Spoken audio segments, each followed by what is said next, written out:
नमस्ते दोस्तों। आज अपन फिर से नया टॉपिक स्टार्ट करते हैं क्लास 9th वर्कबुक का। आज अपना टॉपिक है जीवन की मूलभूत इकाई। जीवन की मूलभूत इकाई क्या होती है बेटा? ऐसे बोले अपन सजीवों की मूलभूत या संरचनात्मक या क्रियात्मक इकाई क्या होती है, तो उसका नाम आता है कोशिका। क्या नाम होता है? कोशिका, जिसको इंग्लिश में अपन सेल बोलते हैं। ये देखिए, अपन को एक डायग्राम दिया गया है।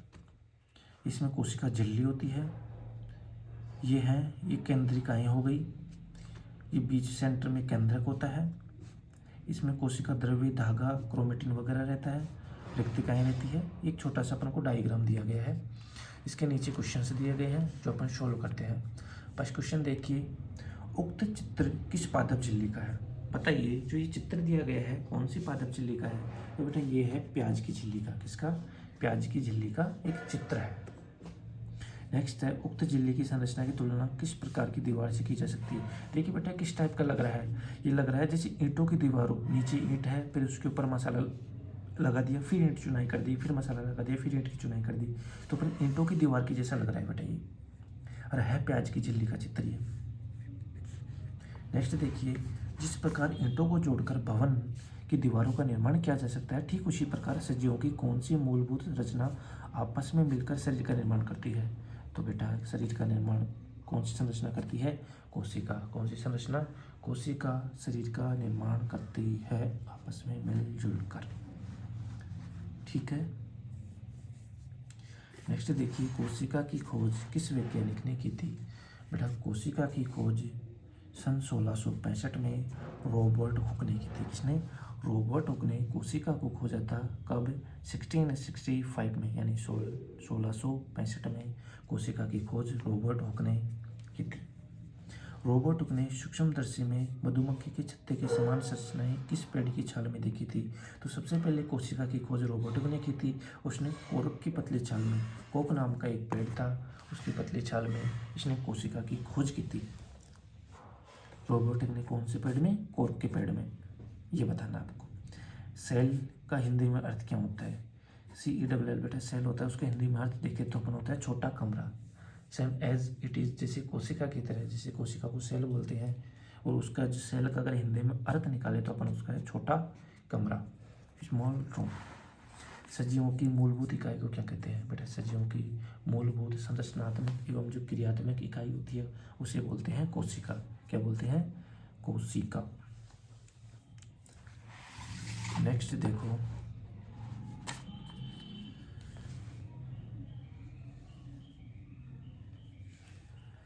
निम्न चित्रों में दिखाए गए सजीवों के नाम लिखना है। देखो बेटा, फर्स्ट चित्र देखिए, जो फर्स्ट चित्र है ये आपको डायग्राम दिया गया है फर्स्ट नंबर का, ये है अमीबा का। किसका? अमीबा का है फर्स्ट डायग्राम। सेकंड है बेटा, ये सेकंड है पैरामीशियम का। किसका? पैरामीशियम का। किसका है बेटा? जो सेकंड डायग्राम है ये है पैरामीशियम का। जो थर्ड डायग्राम दिया गया है ये मकोड़ा या चींटी बोल दो, मकोड़ा या चींटी बोल दो। और जो बेटा फोर्थ या लास्ट डायग्राम दिया गया है ये है युगलिना का। किसका? युगलिना का लास्ट डायग्राम है। फर्स्ट डायग्राम है ये अमीबा का है, सेकंड पैरामीशियम का है, थर्ड मकोड़ा का या चींटी का है, और फोर्थ डायग्राम युगलिना का है।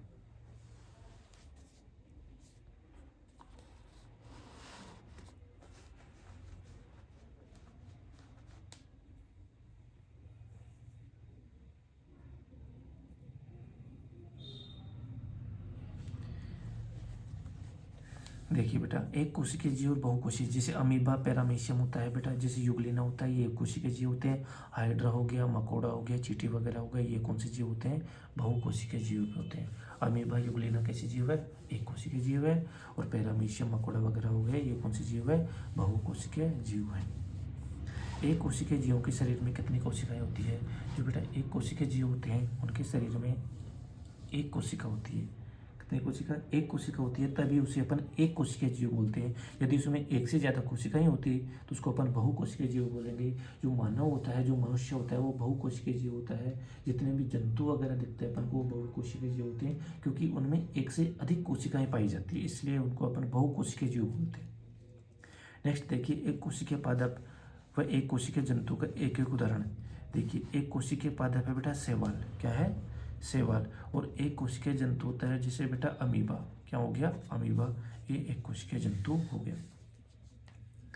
नेक्स्ट देखिए, मुर्गी के अंडे में कोशिका की संख्या लिखिए। बेटा जो मुर्गी का अंडा होता है उसमें एक कोशिका पाई जाती है, कितनी कोशिका, एक कोशिका पाई जाती है। जो मुर्गी का अंडा होता है उसके अंदर एक कोशिका विद्यमान रहती है। नेक्स्ट है, ऐसी एक कोशिकीय संरचनाओं के 2 उदाहरण दीजिए जो अपनी आकृति बदलने में सक्षम है। जो बेटा अपनी आकृति को चेंज कर लेते हैं, ऐसे एक कोशिकीय जीव होते हैं। फर्स्ट है अमीबा और दूसरा है WBC, श्वेत रक्त कोशिका। कौन सी कोशिका, श्वेत रक्त कोशिका, WBC, जो मानव रक्त में या ब्लड में पाई जाती है। ब्लड में 3 चीज पाई जाती है बेटा, RBC, WBC और प्लेटलेट्स। ठीक है, नेक्स्ट देखिए,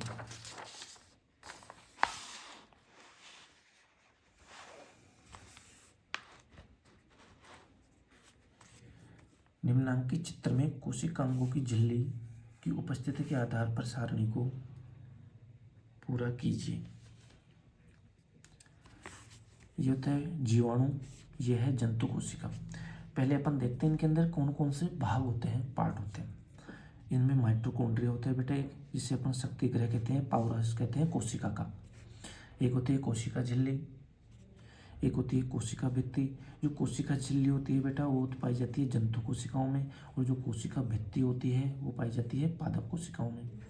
इसके बाद है कैप्सूल हो गया, इसके बाद है फ्लैजेला, इसके बाद है प्लेज्मिड, इसके बाद है गुणसूत्र, इसके बाद में राइबोसोम और है कोशिका द्रव्य। इसके अलावा केंद्रक भी पाया जाता है। नेक्स्ट देखिए, जंतु कोशिका में एक केंद्रक हो गया जो सबसे सेंटर में पाया जाता है, मिड में। इसके बाद कोशिका द्रव्य भरा हुआ रहता है, इसके अंदर अंतर्द्रव्य जालिकाएं होती है। एंडोप्लाज्मिक रेटिकुलम 2 प्रकार की पाई जाती है, एक होती है चिकनी अंतर्द्रव्य जालिका और दूसरी होती है खुरदरी अंतर्द्रव्य जालिका होती है। माइटोकॉन्ड्रिया पावर हाउस होता है, राइबोसोम होता है, लाइसोसोम होता है जिसको हम आत्मघाती थैली भी कहते हैं। एक तारक केंद्र होता है, तारक काय पाया जाता है, प्लाज्मा झिल्ली पाई जाती है, गोल्जी काय पाया जाता है, चिकनी अंतर्द्रव्य जालिका होती है, केंद्रक का आवरण होता है और केंद्रक होता है। अब देखिए जो अपना क्वेश्चन है वो माइटोकॉन्ड्रिया। माइटोकॉन्ड्रिया में जो झिल्ली होती है वो जीवाणु के अंदर तो अनुपस्थित रहती है, और जंतु कोशिकाओं में जो माइटोकॉन्ड्रिया की झिल्ली रहती है वो उपस्थित रहती है। केंद्रक है, केंद्रक में जो जीवाणुओं में माइटोकॉन्ड्रिया में झिल्ली नहीं पाई जाती है, केंद्रक की झिल्ली, लेकिन जंतु कोशिकाओं में केंद्रक की झिल्ली, ये केंद्रक का आवरण क्या होता है बेटा, पाया जाता है। इसके बाद है वे कोशिकाएं जिनमें केंद्रकीय पदार्थ या केंद्रक झिल्ली विहीन होता है, उन्हें किस श्रेणी में रखा गया है। जिनमें केंद्रक के ऊपर केंद्रक झिल्ली नहीं पाई जाती या केंद्रक झिल्ली विहीन होता है, उन्हें प्रोकैरियोटिक कोशिकाओं की श्रेणी में रखा गया है। कौन सी कोशिकाओं में, प्रोकैरियोटिक कोशिकाओं की श्रेणी में रखा गया है, और जिनमें झिल्ली पाई जाती है उन्हें यूकैरियोटिक कोशिकाओं की श्रेणी में रखा गया है। नेक्स्ट देखिए, झिल्ली युक्त कोशिकांगों वाली कोशिकाओं को कहते हैं बेटा, जिनमें झिल्ली पाई जाती है उन कोशिकाओं की कोशिकाओं को क्या कहते हैं, यूकैरियोटिक कहते हैं, और जिनमें झिल्ली नहीं पाई जाती उन्हें क्या कहते हैं, प्रोकैरियोटिक कहते हैं। जिनमें झिल्ली पाई जाती है उन्हें यूकैरियोटिक कहते हैं। नेक्स्ट देखिए, प्रोकैरियोटिक व यूकैरियोटिक कोशिका वाले सजीवों के 2 उदाहरण दीजिए। बेटा जो प्रोकैरियोटिक होते हैं उनका फर्स्ट उदाहरण है जीवाणु और दूसरा है नील हरित शैवाल। पहला है जीवाणु, दूसरा नील हरित शैवाल।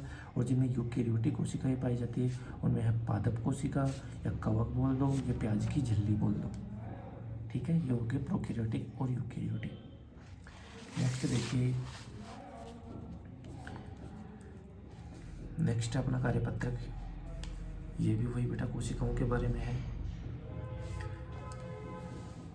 निम्नांकित दी गई कोशिकाओं को उनके आकृति के आधार पर पहचान कर उनका नाम लिखना है बेटा।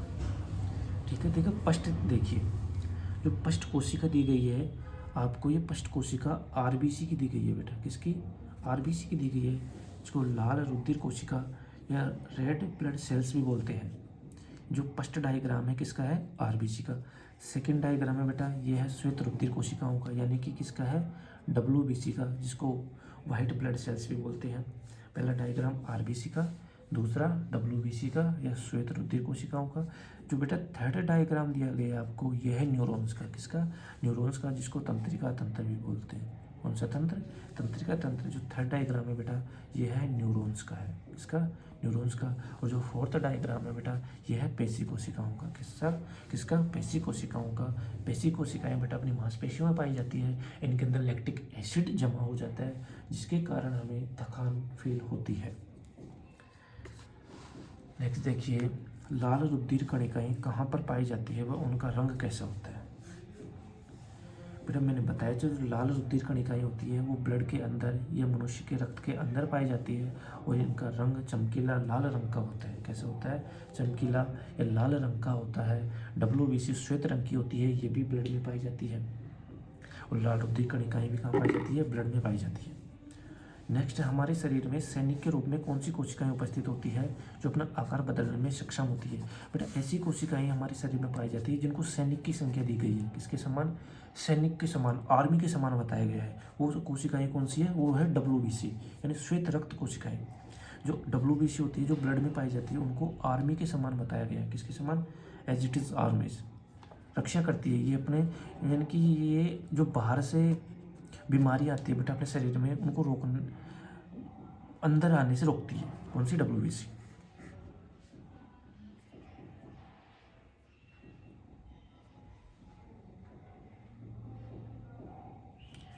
यदि हमारे शरीर में खून की कमी हो गई हो तो संभवतः किस प्रकार के रक्ताणुओं की संख्या कम हो गई?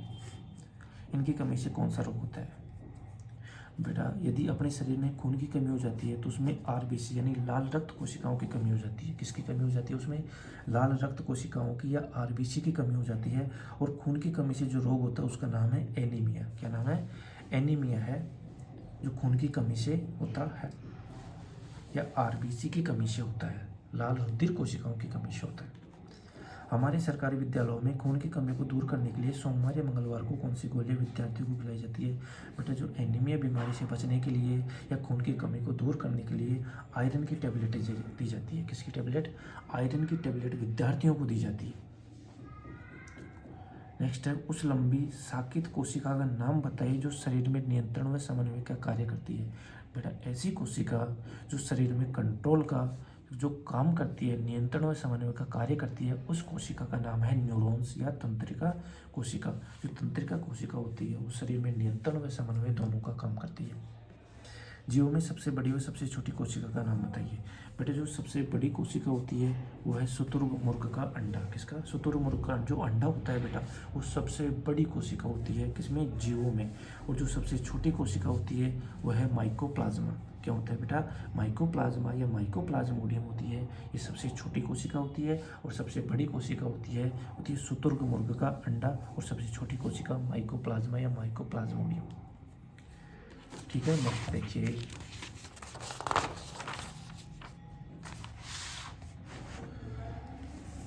नेक्स्ट है, दिए गए जंतु कोशिका के चित्र में कोई 8 अंगों के नाम लिखना है बेटा। 8 अंगों के नाम पूछ रहे हैं, लेकिन अपन ज़्यादा लिख लेते हैं। देखिए, सबसे पहले जो ये संरचना होती है बेटा, जंतु कोशिका है ये, इसमें जो ये संरचना होती है इसको बोलते हैं गोल्जी काई। क्या बोलते हैं इसे? इसे बोलते हैं गोल्जी काई। इसके बाद आता है बेटा ये जो संरचनाएं होती है इनको बोलते हैं अंतःप्रदव्य जालिका। इनको बोलते हैं अंतःप्रदव्य जालिका। इसके बाद बेटा ये होते हैं, ये लाइसोसोम होते हैं, इनको बोलते हैं लाइसोसोम, जो आत्मघाती थैली होती है। इसके बाद बेटा इसमें कोशिका द्रव्य भरा रहता है। इसके अंदर क्या भरा रहता है? कोशिका द्रव्य भरा रहता है। ये संरचना होती है बेटा, ये होती है माइटोकॉन्ड्रिया की। किसकी संरचना? ये माइटोकॉन्ड्रिया की संरचना होती है, जिसको अपन पावर हाउस कहते हैं या कोशिका का शक्ति गृह भी कहते हैं। इसके बाद है बेटा ये संरचना होती है लाइसोसोम की। किसकी? लाइसोसोम। जैसे ये संरचना रही, ये संरचना, ये लाइसोसोम की संरचना होती है। इसके बाद है बेटा इसमें सेंटर में बिल्कुल केंद्रक होता है। क्या होता है? केंद्रक। उसके अलावा एक पाई जाती है बेटा केंद्रिका। ठीक है, केंद्रक होता है सेंटर में, उसके चारों ओर केंद्रक झिल्ली पाई जाती है। कौन सी झिल्ली? केंद्रक झिल्ली पाई जाती है। जंतु कोशिकाओं में चारों ओर बेटा प्लाज्मा झिल्ली पाई जाती है। कौन सी झिल्ली पाई जाती है? प्लाज्मा झिल्ली पाई जाती है। और कोशिका के अंदर ही एक भाग होता है जिसको अपन तारक केंद्र भी कहते हैं या तारकाई भी कहते हैं। ठीक है, ये थी जंतु कोशिका, इसका चित्र बहुत इंपॉर्टेंट है, डायग्राम बेटा आना चाहिए आपको। इसके बाद है बेटा पादप कोशिका, प्लांट सेल। प्लांट सेल में भी बेटा अपन इसके बहुत सारे पार्ट्स का नेम देखेंगे। ये है बेटा माइटोकॉन्ड्रिया, ये क्या है? माइटोकॉन्ड्रिया। इसके बाद इसमें कोशिका द्रव्य भरा रहता है। क्या भरा रहता है? कोशिका द्रव्य भरा रहता है। उसके अलावा इसमें एक जो भाग होता है वो होता है राइबोसोम। राइबोसोम पाया जाता है। उसके अलावा जो रिक्तिकाएँ पाई जाती है, क्या पाई जाती है? रिक्तिकाएँ पाई जाती है। उसके अलावा पादप कोशिकाओं में हरित लवक पाई, ये संरचनाएं होती है, ये हरित लवक की होती है। इसके अलावा जो कोशिका के पूरे बाहर की आवरण होता है वो होता है कोशिका भित्ति। क्या होता है बेटा? वो कोशिका भित्ति होता है। उसके अलावा प्लाज्मा झिल्ली पाई जाती है। बेटा जो सेंटर में होता है ये केंद्रक पाया जाता है। क्या पाया जाता है बेटे में?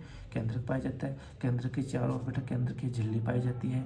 इसके अलावा बेटा ये जो आकृति होती है ये होती है गोल्जी इकाई की पाई जाती है। ये पादप कोशिका और जंतु कोशिका में अंतर भी हो गया।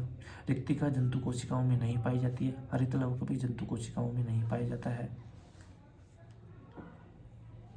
ये डायग्राम आपको दोनों आनी चाहिए, ठीक है। ये पादप कोशिकाएं और जंतु कोशिकाएं बेटा दोनों हो गई। ये जंतु कोशिका का डायग्राम हो गया, ये पादप कोशिका का डायग्राम हो गया।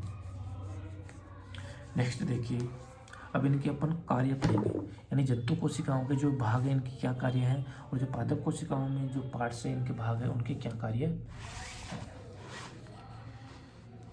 नेक्स्ट देखिए, जंतु कोशिका के अंगों को सारणीबद्ध कीजिए और उनके एक एक कार्य लिखिए। देखिए बेटा, जंतु कोशिका में फर्स्ट नंबर पे अपन जो भाग पढ़ते हैं, जो पहला अंग पढ़ते हैं वो है कोशिका झिल्ली। क्या है? कोशिका झिल्ली। जो कोशिका झिल्ली होता है बेटा, ये पारगमन या आवागमन पर नियंत्रण करती है, कंट्रोल। यानी कोशिका के अंदर आने वाले, कोशिका से बाहर जाने वाले पदार्थों पर कंट्रोल करती है। कौन? कोशिका झिल्ली। एक तरीके से ये आवरण होती है बाहर का। इसके बाद है नेक्स्ट है माइटोकॉन्ड्रिया। बेटा माइटोकॉन्ड्रिया को अपन पावर हाउस या कोशिका का शक्ति गृह भी कहते हैं। इसका जो कार्य होता है, इसका कार्य है कोशिकीय श्वसन द्वारा एटीपी का निर्माण करना या ऊर्जा का निर्माण करना। कौन से श्वसन द्वारा? कोशिकीय श्वसन द्वारा एटीपी का जो निर्माण करेगा वो करेगा माइटोकॉन्ड्रिया। इसके अलावा है गोल्जी इकाई। गोल्जी इकाई का जो कार्य होता है, इसका कार्य होता है पदार्थों का संचयन करना और उनका स्थानांतरण करना एक स्थान से दूसरे स्थान तक। ये कार्य होता है गोल्जी इकाई का, पदार्थों का संचय करेगा और उनका स्थानांतरण करेगा। इसके बाद है केंद्रक। क्या है? केंद्रक। जो केंद्रक का कार्य होता है, जो केंद्रक होता है वो समस्त कार्यों का नियंत्रण करता है और एकदम सेंटर में, मिड में पाया जाता है। केंद्रक सभी कार्यों को क्या करता है? नियंत्रण करता है, कंट्रोल करता है। इसके बाद जो अगला पार्ट है वो है बेटा राइबोसोम। क्या है? राइबोसोम। राइबोसोम का जो कार्य होता है वो होता है प्रोटीन संश्लेषण। क्या करना? प्रोटीन जो संश्लेषण करता है कोशिका के अंदर, वो भाग है राइबोसोम। इसके बाद है अंतःप्रद्रव्य जालिका। अंतःप्रद्रव्य जालिका बेटा, इनका जो कार्य होता है वो है अंतःकोशिकीय अभिगमन और अयांत्रिक जो आवागमन को नियंत्रण करती है वो कौन करती है? अंतःप्रद्रव्य जालिका। इसके बाद है केंद्रकी। क्या? केंद्रकी। जो केंद्रकी का कार्य होता है आरएनए द्वारा जो सूत्र विभाजन होता है उसमें भूमिका निभाती है। कौन? केंद्रकी। केंद्रकी का कार्य क्या होता है? आरएनए के द्वारा जो सूत्र का विभाजन होता है उसमें महत्वपूर्ण भूमिका निभाती है। नेक्स्ट है लाइसोसोम। क्या बेटा? लाइसोसोम को अपन आत्मघाती थैली भी बोलते हैं। क्या बोलते हैं? आत्मघाती थैली भी बोलते हैं। और ये कोशिका की साफ सफाई में भूमिका निभाती है। कौन? लाइसोसोम। ठीक है। इसके बाद ये जंतु कोशिका के पार्ट थे। इसके बाद अपन पादप कोशिका के पार्ट देखेंगे और उनके कार्य देखेंगे। पादप कोशिका का पहला पार्ट है कोशिका भित्ति। जंतु कोशिका में कोशिका झिल्ली होती है, पादप कोशिकाओं में कोशिका भित्ति होती है। फर्स्ट पार्ट है कोशिका भित्ति। कोशिकाओं के बीच सीमेंट का कार्य करती है। बेटा कोशिकाओं के बीच एक आवरण बनाती है, एक एरिया को कवर करके रखती है। कौन? कोशिका भित्ति दीवार का कार्य करती है, इसलिए इसको सीमेंट का कार्य बोला है। एक दीवार का कार्य करती है, भित्ति का मतलब ही दीवार होता है बेटा। इसके बाद है हरित लवक। हरित लवक है ये प्रकाश संश्लेषण क्रिया के द्वारा भोजन का निर्माण करता है। बेटा पेड़ पौधों में जो भोजन का निर्माण होता है वो प्रकाश संश्लेषण की क्रिया के द्वारा होता है और ये सूर्य के प्रकाश की उपस्थिति में होता है। इसमें जो महत्वपूर्ण योगदान होता है हरित लवक का। किसका? हरित लवक का होता है। इसके बाद है माइटोकॉन्ड्रिया, ये कोशिका का ये सेम वो बेटा जो जंतु कोशिका में कार्य कर रहा था, कोशिका श्वसन द्वारा एटीपी का निर्माण करता है और ऊर्जा बनाता है। इसके बाद है राइबोसोम। क्या नाम है? राइबोसोम। राइबोसोम प्रोटीन संश्लेषण का कार्य करता है। इसके बाद है गोल्जिकाई, है ना बेटा? गोल्जिकाई पदार्थों का संचय व स्थानांतरण करता है। गोल्जिकाई बेटा पदार्थों का संचय एवं स्थानांतरण का कार्य करता है। इसके बाद है बेटा केंद्रक। क्या है? केंद्रक बेटा कोशिका का नियंत्रण कक्ष होता है, कंट्रोल रूम होता है। ये सारी जो व्यवस्थाएं होती है इनको कंट्रोल करता है कौन? केंद्रक या सेंटर। इसके बाद है रिक्तिका बेटा कोशिका में जो उपापचयी क्रियाएं होती है, ये पे जो विषैले पदार्थ होते हैं उनका जो संचय करती है कौन करती है? वो रिक्तिकाएं करती है। उपापचयी क्रियाओं को कंट्रोल, ये जो विषैले पदार्थ होते हैं उनको जो कंट्रोल करता है, उनका जो संचय करता है वो रिक्तिकाएं करती है। इसके बाद है कोशिका झिल्ली। कोशिका के अंदर व बाहर जाने वाले पदार्थों का जो कंट्रोल करेगी है, पदार्थों का आवागमन का जो ध्यान रखती है, नियमन करती है, वो है कोशिका झिल्ली। ठीक है, नेक्स्ट देखते हैं अपन।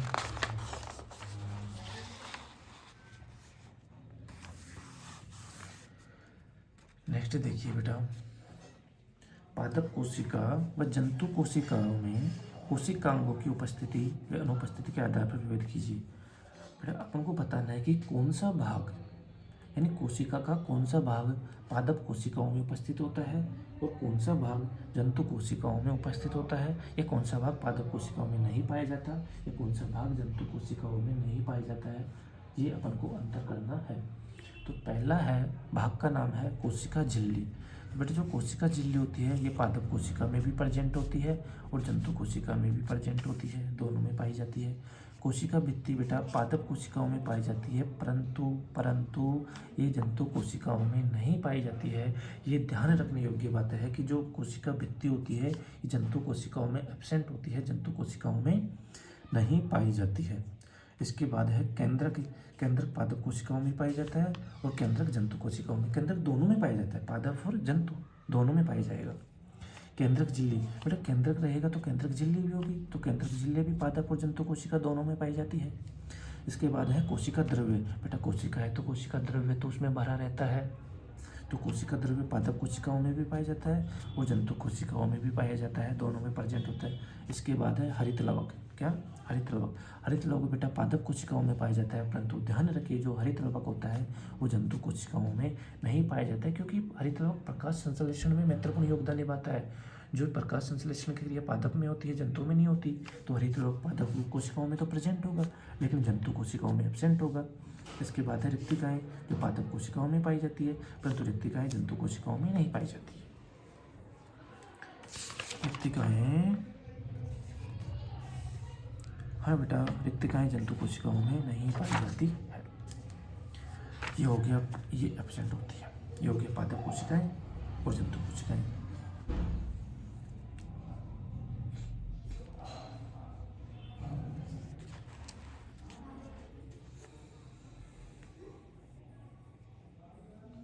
नेक्स्ट क्वेश्चन है प्रकाश संश्लेषण के लिए उत्तरदायी कोशिकाओं का नाम बताइए। बेटा जो पादपों में प्रकाश संश्लेषण होता है उसके लिए जो उत्तरदायी कोशिका का अंग होता है वो है क्लोरोप्लास्ट या हरित लवक। क्या नाम है बेटा? क्लोरोप्लास्ट या हरित लवक। हरित लवक को ही क्लोरोप्लास्ट बोलते हैं। ये प्रकाश संश्लेषण की क्रिया के लिए उत्तरदायी होता है। नेक्स्ट देखिए, यदि गोल्जी उपकरण न हो तो कोशिका के जीवन में क्या होगा।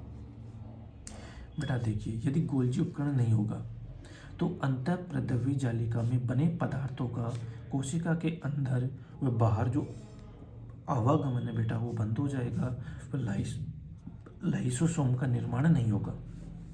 ठीक है, कोशिका के अंदर व बाहर जो आवागमन बंद हो जाएगा, किसका? अंतःप्रद्रवी जालिका में बने पदार्थों का, और लाइसोसोम का निर्माण नहीं होगा यदि गोल्जी उपकरण नहीं होता है। तो बेटा ये हो गया। ठीक है, नेक्स्ट है ल्यूकोप्लास्ट का प्राथमिक कार्य क्या है। जो ल्यूकोप्लास्ट होता है बेटा, उसका जो प्राइमरी वर्क होता है, प्राथमिक कार्य होता है खाद्य संचयन का कार्य करना। किसका? खाद्य संचयन का जो कार्य करता है वो कौन करता है? ल्यूकोप्लास्ट। इसके बाद है कोशिका में क्रोमोसोम में गुणसूत्र कहाँ पाए जाते हैं? ध्यान रखिए बेटा, जो कोशिका में क्रोमोसोम में गुणसूत्र होते हैं वो कोशिका के केंद्रक में पाए जाते हैं। कहाँ पाए जाते हैं? कोशिका के केंद्रक में पाए जाते हैं क्रोमोसोम में गुणसूत्र। नेक्स्ट है, प्रण की कोशिकाओं में हरा रंग किस कारण होता है? जो प्रण की कोशिकाएं होती है उनमें हरा रंग होता है हरित लवक के कारण। किसके कारण? हरित लवक के कारण। हरित कवक नहीं है बेटा, ये हरित लवक है। प्रण की कोशिकाओं में हरा रंग हरित लवक के कारण होता है।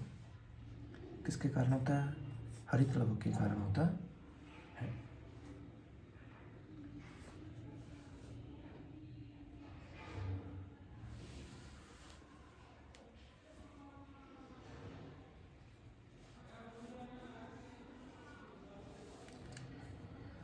नेक्स्ट देखिए,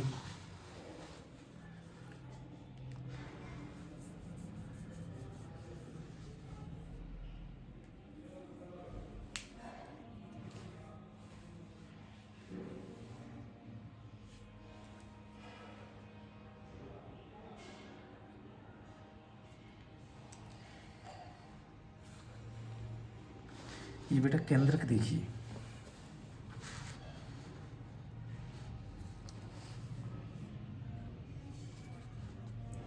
ये केंद्रक देखिए,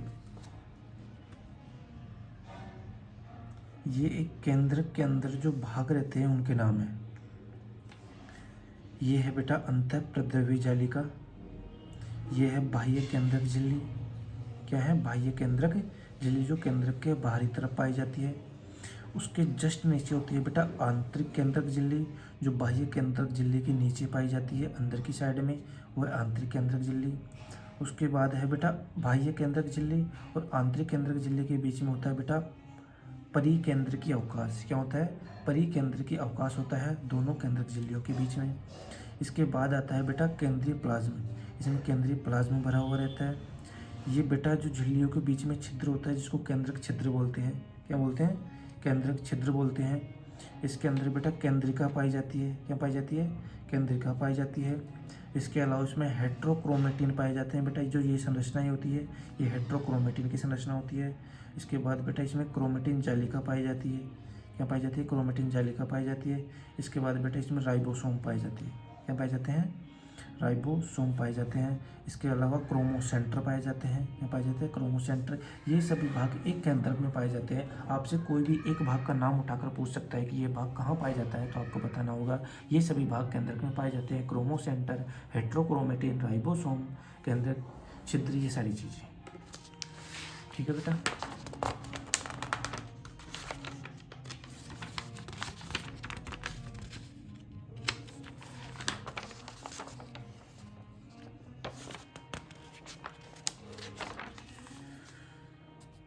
ठीक है बेटा, नेक्स्ट अपन बाद में पढ़ते हैं। जब तक के लिए थैंक यू, गुड बाय।